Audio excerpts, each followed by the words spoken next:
ಗೃಹಲಕ್ಷ್ಮಿ ಯೋಜನೆಯ ಅಡಿಯಲ್ಲಿ ಮನೆ ಯಜಮಾನಿಯರ ಖಾತೆಗೆ 32ನೇ ಕಂತಿನ ಹಣ ಜಮೆಯಾಗುತ್ತಿದೆ. ಇದೇ ಅಷ್ಟೇ ಅಲ್ಲ, ಬಿಪಿಎಲ್ ಕಾರ್ಡ್ದಾರರಿಗೆ ಒಂದು ಬಿಗ್ ಶಾಕ್ ಬಂದಿದೆ. ತಪ್ಪದೆ ಮಾಹಿತಿನ ಪೂರ್ತಿಯಾಗಿ ನೋಡಿ. ಮಾಹಿತಿ ಇಷ್ಟವಾದಲ್ಲಿ ಲೈಕ್ ಮತ್ತು ಶೇರ್ ಮಾಡುವುದನ್ನು ಕೂಡ ಮರೆಯಬೇಡಿ. ಹಾಗಾದ್ರೆ ಬನ್ನಿ ವೀಕ್ಷಕರೇ, ಮೊದಲನೆಯ ಒಂದು ಟಾಪ್ ಸುದ್ದಿ ಏನೆಂದು ನೋಡೋಣ. ಗೃಹಲಕ್ಷ್ಮಿ ಯೋಜನೆಯ ಅರ್ಹ ಫಲಾನುಭವಿಗಳ ಬ್ಯಾಂಕ್ ಖಾತೆಗೆ 2,000 ರೂಪಾಯಿ ಜಮಾವಣೆಯಾಗುತ್ತಿದೆ. ರಾಜ್ಯದ ಕೋಟ್ಯಾಂತರ ಕುಟುಂಬದ ಮನೆ ಯಜಮಾನಿಯರ ಬ್ಯಾಂಕ್ ಖಾತೆಗಳಿಗೆ ಯೋಜನೆಯ ಹಣ ಬಿಡುಗಡೆ ಮಾಡಲು ಪ್ರಾರಂಭವಾಗಿದ್ದು, ಈಗಾಗಲೇ ಫಲಾನುಭವಿಗಳ ಖಾತೆಗೆ ಹಂತ ಹಂತವಾಗಿ ಹಣ ವರ್ಗಾವಣೆಯಾಗುತ್ತಿದೆ. ಬ್ಯಾಂಕ್ ಖಾತೆ ಹಾಗೂ ಆಧಾರ್ ಜೋಡಣೆ ಸಕ್ರಿಯವಾಗಿರುವ ಅರ್ಹ ಮಹಿಳೆಯರಿಗೆ ಈ ಸೌಲಭ್ಯ ದೊರೆಯುತ್ತಿದ್ದು, ಸದ್ಯದಲ್ಲೇ ಮುಂದಿನ ಕಂತಿನ ಹಣವು ಕೂಡ ಬಿಡುಗಡೆಯಾಗಲಿದೆ ಎಂಬ ಮಾಹಿತಿ ತಿಳಿದು ಬಂದಿದೆ. 32ನೇ ಕಂತಿನ 2,000 ರೂಪಾಯಿ ಹಣವು ಮಹಿಳೆಯರ ಖಾತೆಗೆ ವರ್ಗಾವಣೆಯಾಗುತ್ತಿದ್ದು, 33ನೇ ಕಂತಿನ ಹಣವು ಕೂಡ ಶೀಘ್ರದಲ್ಲೇ ಮಹಿಳೆಯರ ಖಾತೆಗೆ ಸೇರಲಿದೆ. ಬ್ಯಾಂಕ್ ಖಾತೆ ಹಾಗೂ ಆಧಾರ್ ಜೋಡಣೆ ಸಕ್ರಿಯವಾಗಿರುವ ಅರ್ಹ ಮಹಿಳೆಯರಿಗೆ ಈ ಸೌಲಭ್ಯ ದೊರೆಯುತ್ತಿದ್ದು, ಸದ್ಯದಲ್ಲೇ ಮುಂದಿನ ಕಂತಿನ ಹಣವು ಕೂಡ ಬಿಡುಗಡೆಯಾಗಲಿದೆ ಎಂಬ ಮಾಹಿತಿ ಲಭ್ಯವಾಗಿದೆ. ತಾಂತ್ರಿಕ ಕಾರಣಗಳಿಂದ ಅಥವಾ ಬ್ಯಾಂಕ್ ಖಾತೆ ಪ್ರಕ್ರಿಯೆಗಳ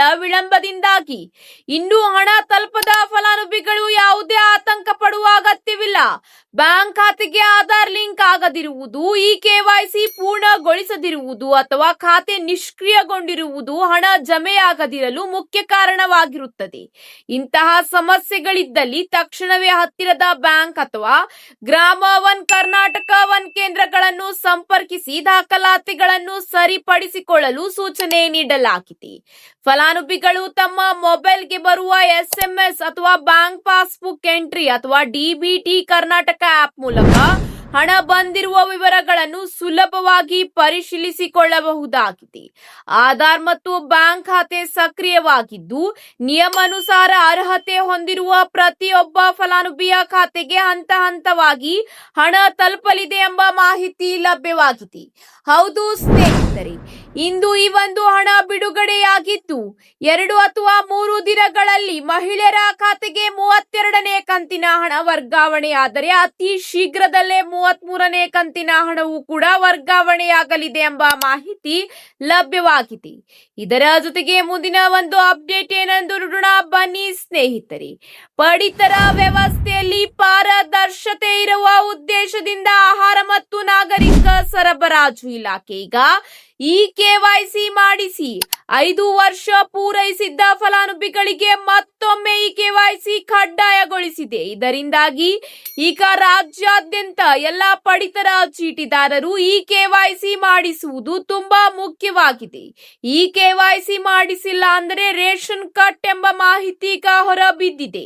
ಕಳೆದ 5 ವರ್ಷಗಳಲ್ಲಿ ರಾಜ್ಯದಲ್ಲಿ ಸಾಕಷ್ಟು ಪಡಿತರ ಫಲಾನುಭವಿಗಳು ಮೃತಪಟ್ಟಿದ್ದಾರೆ. ಹೀಗಿದ್ದರೂ ಕುಟುಂಬದ ಸದಸ್ಯರೊಬ್ಬರು ತಿಂಗಳ ಪಡಿತರಕ್ಕೆ ಬೆರಳಚ್ಚಿನ ಗುರುತು ನೀಡಿ ಕಾರ್ಡ್ನಲ್ಲಿನ ಎಲ್ಲಾ ಫಲಾನುಭವಿಗಳ ಪಡಿತರ ಪಡೆಯುತ್ತಿದ್ದಾರೆ. ಹೀಗಾಗಿ ಕೆಲ ಫಲಾನುಭವಿಗಳು ಮೃತಪಟ್ಟಿದ್ದರೂ ರೇಷನ್ ಹೋಗುತ್ತಿದೆ.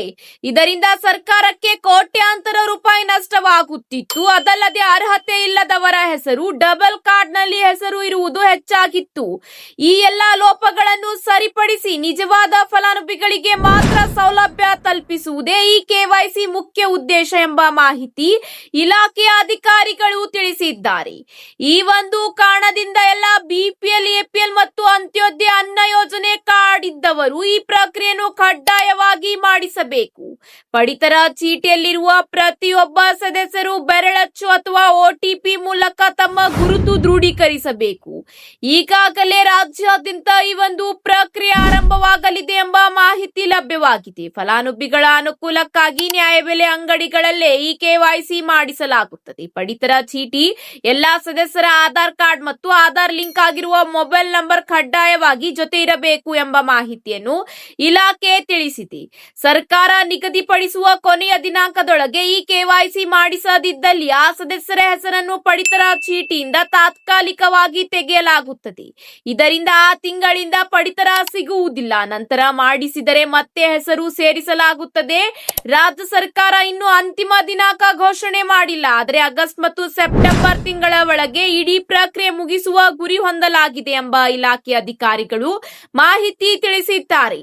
ಇವತ್ತಿಗೆ ಇಷ್ಟೇ ವೀಕ್ಷಕರೇ, ಮತ್ತೆ ಸಿಗೋಣ ಮುಂದಿನ ಒಂದು ಟಾಪ್ ಅಪ್ಡೇಟ್ಸ್ಗಳ ಜೊತೆಗೆ. ಧನ್ಯವಾದಗಳು.